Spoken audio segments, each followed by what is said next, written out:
Andhra Pradesh CID డిపార్ట్మెంట్లో home guard పోస్టుల భర్తీకి నోటిఫికేషన్ విడుదల చేశారు.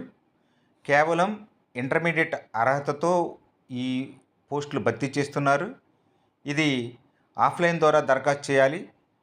చూడండి, ఎక్కడ దరఖాస్తు చేయాల్సి ఉంటుందంటే the director general of police, crime investigation department, Andhra Pradesh, AP police head quarters, Mangalagiri కార్యాలయంలో బై పోస్ట్ కానీ లేదా పర్సన్గా కానీ పట్టుకెళ్ళి ఇవ్వాల్సి ఉంటుంది. వయసు విషయానికి వచ్చేసరికి 18 సంవత్సరాలు నిండి ఉండాలి. గరిష్ట వయసు వచ్చేసరికి 50 సంవత్సరాలు లోపు ఉండాలి.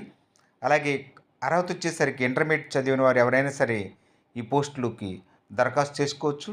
అలాగే మనకి టెక్నికల్ రిక్వైర్మెంట్ కూడా కొంత computer knowledge, MS office, internet, typing వీటి మీద కూడా అవగాహన ఉండాలి. తర్వాత మనకి ఫిజికల్ స్టాండర్డ్ టెస్ట్ కూడా ఉంటుంది.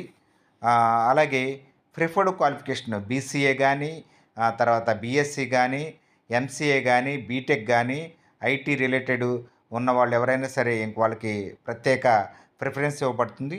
అలాగే సెలక్షన్ ప్రాసెస్ వచ్చేసరికి మామూలుగా మనం అప్లికేషన్ దరఖాస్తు చేసుకున్న దాని ఆధారంగా ఫిజికల్ టెస్ట్ ఆధారంగా అభ్యర్థులను ఎంపిక చేసుకుంటారు. దరఖాస్తుతో పాటు 10th class mark list, caste, intermediate mark list, తర్వాత అదర్ సర్టిఫికేట్స్, మనకి ఏమైనా క్వాలిఫికేషన్ ఉంటే residence certificate, caste certificate, driving licence, computer qualification సంబంధించిన ఏమైనా సర్టిఫికేట్స్, 2 పాస్పోర్ట్ సైజు ఫోటోలు, క్వాలిఫికేషన్ సంబంధించిన ఏమైనా క్వాలిఫికేషన్ ఉంటే అవి కూడా సబ్మిట్ చేయాల్సి ఉంటుంది. ఇవి దరఖాస్తుల ప్రారంభం వచ్చేసరికి 1/5/2025 నుండి 15/5/2025 లోపు దరఖాస్తు చేసుకోవాలి.